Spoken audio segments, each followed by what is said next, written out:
Welcome to my YouTube channel Eric Akash Pandey. जी हाँ दोस्तों, ये वीडियो बहुत ही हेल्पफुल होने वाली है आप लोगों के लिए, क्योंकि मैं यहाँ पे एक्सपीरियंस शेयर करने जा रहा हूँ आप लोगों के लिए कि मेरा क्या एक्सपीरियंस था जब मेरा बोर्ड था और फिर मैं प्रैक्टिकल देने गया था। उस टाइम का एक्सपीरियंस आप लोगों के सामने शेयर करने जा रहा हूँ और क्या क्या होता है सीबीएसई बोर्ड प्रैक्टिकल में, कैसे होता है, सारा कुछ बताने वाला हूँ इस वीडियो में आप लोगों को। तो वीडियो के साथ बने रहिएगा। ए टू जेड सारी बातें इसमें बताएंगे। अब ध्यान से आप लोग सुनिएगा, ऐसे जा करके ही आप लोग दीजिएगा अपना प्रैक्टिकल जो है। तो बिना किसी देरी के चलिए शुरू करते हैं वीडियो को। जी हाँ दोस्तों, मेरा नाम है आकाश और मैं रिसेंटली अभी 12th पास आउट किया हूँ। ड्रॉप ईयर ले करके पढ़ाई कर रहा हूँ। तो दोस्तों आप लोगों को मैं बताना चाहूँगा कि जब मेरा प्रैक्टिकल टाइम था तो नवंबर से ही इतना बर्डन हो गया था और उस टाइम पे ऐसा हो रहा था कि मतलब कि कुछ नहीं, मतलब जितना पढ़े हैं सारा चीज़ भूलते जा रहे थे। ये 12th स्टैंडर्ड के साथ जरूर होता है। ये बेसिकली ये वीडियो 12वीं के लिए है, 12th स्टैंडर्ड के लिए है। 10th के लिए अभी नहीं बताया जा रहा, क्योंकि 10th क्या क्या होता है, वाइवा वगैरह जो भी होता है वो स्कूल में ही लिया जाता है। 12th के लिए क्या दिक्कत होती है कि वो सेंटर पे जाना रहता है प्रैक्टिकल के लिए। तो स्कूल वाले क्या करते हैं कि इतना डरा देते हैं कि ये होगा, ऐसे पूछेंगे, एग्जामिनर के सामने ऐसे रहना है, एग्जामिनर के सामने ऐसे बोलना है। आखिर मतलब बहुत सारा डर भर देते हैं बच्चों के अंदर, प्रैक्टिकल में नंबर काट लेंगे। और ज़्यादातर टीचरों का डायलॉग क्या होता है स्कूल में कि अगर कोई बच्चा खतरनाक है, बैक बेंचर है, तो फिर क्या है कि अगर पढ़ाई नहीं करोगे तो फिर तुम्हारा प्रैक्टिकल में नंबर कट हो जाएगा। तो ज़्यादा बातें करते हैं ऐसे। तो मैं कहना चाहूँगा बस इतना कि आप लोग बस बिंदास अपना बोर्ड का तैयारी करते रहो, प्रैक्टिकल को लेकर के कोई टेंशन ना करो। प्रैक्टिकल में बेसिकली क्या करना रहता है, स्कूल के द्वारा जो भी बताया जा रहा है, लैब मैनुअल वगैरह वो कंप्लीट कर लो आप लोग। तो लैब मैनुअल कंप्लीट होते ही आपको फाइल दी जाती है, फाइल बना लो अच्छे से डेकोरेट कर करके। उसके बाद आप लोगों को क्या होता है, जिस दिन प्रैक्टिकल रहता है स्कूल के द्वारा ले जाया जाता है सेंटर पे ले जाया जाता है, क्योंकि आप लोग इतना फ़ी पेमेंट करते हो बेसिकली सीबीएसई बोर्ड में। तो फिर कोई दिक्कत होता नहीं है। प्रैक्टिकल से रिलेटेड क्या होता है कि जो भी जो क्वेश्चन रहता है बोर्ड के द्वारा, सीबीएसई बोर्ड के द्वारा प्रैक्टिकल के लिए, वो वहाँ से आ जाता है उस स्कूल पे जहाँ पे सेंटर रहता है। सेंटर आपको प्रिंट आउट दे देगा, नहीं तो ब्लैक बोर्ड पे ही सारे क्वेश्चन नोट करा देगा। उसमें ऑप्शनल भी रहते हैं, तो लोग डर जाते हैं कैसे लिखना है, क्या लिखना है। तो उस टाइम पे शांत रहना पड़ता है। हम लोगों का टीचर लोग जो थे वो शांत किए थे कि आप लोग शांत रहिए, कोई टेंशन नहीं है, आप लोग बस जो क्वेश्चन दे रहे हैं सब लोग लिखिए। तो कुछ देर के बाद क्या होता है, क्वेश्चन आ गया, क्वेश्चन वहां बोर्ड के द्वारा आ गया टाइमली 10:30 बजे, 10:30 11 बजे आ गया क्वेश्चन केमिस्ट्री का, क्या क्या प्रैक्टिकल करना है।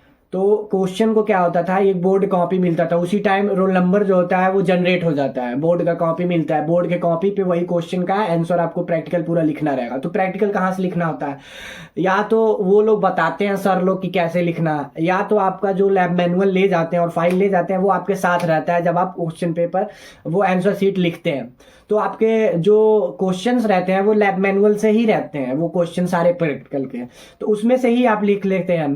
तो पूरा क्वेश्चन अगर 3 क्वेश्चन है, 2-3 पेज का रहता है, वो उसी में पूरा कवरअप करना रहता है 3-4 क्वेश्चन, तो अच्छे से उसमें पूरा लिखना रहता है। तो वो लिख लिए, उसका नंबर मिल गया। तो प्रैक्टिकल का नंबर कितना मिलता है, 20 नंबर। तो ये क्या होता है कि जो आंसर सीट का नंबर होता है वो 5 नंबर का होता है, शायद 5 नंबर का होता है। और जो लैब मैनुअल और ये सब करते हैं आप लोग, इसका आप लोगों का हो जाता है 15 नंबर का, शायद 10 नंबर का होता है, 10 नंबर, सॉरी 10 नंबर का होता है। तो 10 और 5 ये कवरअप हो जाता है 15 नंबर। अब आपका जो ग्राफ होता है वो 15 से 20 के बीच में दिया जाता है, आपके बोलने के तरीके पे, आप कितना पढ़े हैं, आपका वोकैब कैसे है, आप कैसे रिप्रेजेंट कर रहे हैं अपने आंसर को एग्जामिनर के सामने। तो अब वहाँ पे बहुत सारे लोग डरते इस बात के लिए हैं कि क्या बोलेंगे, कैसे बोलेंगे, और उस टाइम पे एकदम नर्वस फील करते हैं कि कैसे बैठेंगे, ऐसा लगता है फर्स्ट टाइम रहता है उन लोगों का।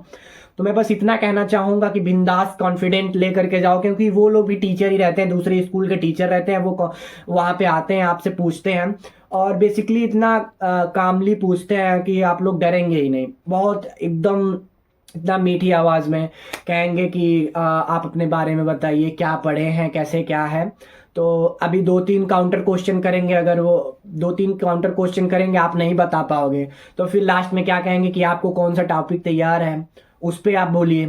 तो हाँ, तो मैं बताना चाहूँगा कि जब वो पूछते हैं कि कौन सा टॉपिक तैयार है, इससे पहले आप एक टॉपिक कोई तैयार करके चले जाओ, एक चैप्टर तैयार करके आप जाओ। उस टाइम जब बोलें कि कौन सा टॉपिक तैयार है, क्या पढ़े हो, क्योंकि आपका नेक्स्ट मंथ एग्ज़ाम भी होने वाला होता है। तो इस वजह से उनको पूछना रहता है कि कौन सा टॉपिक आपका तैयार है, क्या पढ़े हो, तो उसी से रिलेटेड पूछ लेते हैं। तो जो आप बोलेंगे कि हाँ जी ये चैप्टर से मैं जानता हूँ कुछ, तो उससे रिलेटेड आपको पूछ करके उसी में कंसाइडर कर देंगे। अगर आप बता देते हैं तो 90 और 20 के बीच में नंबर फ्लैक्चुएट करेगा। अगर आप नहीं बताते इन वे और आपका बोलने का तरीका सही है, सब कुछ सही है, तो 18 से 20 के बीच में दे देंगे।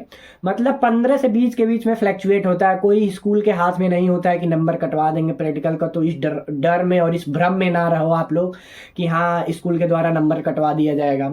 और दूसरी बात यह है कि जब जिसका पहला रोल नंबर पड़ जाता है, जैसे कि एग्जामिनर के सामने जाना रहता है, पहली बार स्कूल का लौंडा है, पहली बार जा रहा है और पहला रोल नंबर उसके सामने बैठता है। जैसे कि मैं पढ़ गया था, मेरा पहला रोल नंबर था, मैं एग्जामिनर के सामने बैठा तो थोड़ा कॉन्फिडेंट फील कर रहा था। लेकिन उस टाइम पे क्या हुआ कि वो लास्ट चैप्टर से फिजिक्स से पूछने लगे हैं, तो थोड़ा नर्वस फील करने लगा क्योंकि बता नहीं पा रहा था। मैं इधर इनिशियली जो टफ चैप्टर थे, फर्स्ट सेकेंड थर्ड, ये सब तैयार करके गया था।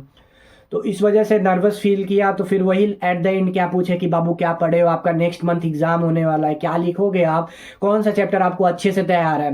तो मैं बताया कि सर ये चैप्टर मैग्नेटिक फील्ड से आप पूछ लीजिए, मेरा तैयार है। तो उसमें से 2-3 क्वेश्चन किए वो बताया। फिर ऐसे केमिस्ट्री का भी हुआ, ऐसे ही सेम बताया। और थर्ड क्या होता है, अगर मैथ्स स्टूडेंट हो तो मैथ्स स्टूडेंट का भी प्रैक्टिकल होता है। वो डायरेक्टली ऐसे क्वेश्चन पूछ करके इनिशियली 2-3 बता देते हैं और डायरेक्ट नंबर दे देते हैं। वो स्कूल के हाथ में होता है, कोई दिक्कत नहीं होता है, वहाँ पे सब कुछ हो जाता है। तो ओवरऑल ये बताना चाहते हैं आप लोगों को कि प्रैक्टिकल से रिलेटेड कोई मतलब अपने अंदर डर ना रखो। बस आप लोग बोर्ड के लिए तैयारी करो अच्छे से, अपना जो भी तैयारी कर रहे हो, और प्रैक्टिकल से रिलेटेड कोई भी डर ना रखो। एक कोई टॉपिक तैयार करके जाओ, लैब मैनुअल कंप्लीट कर लो।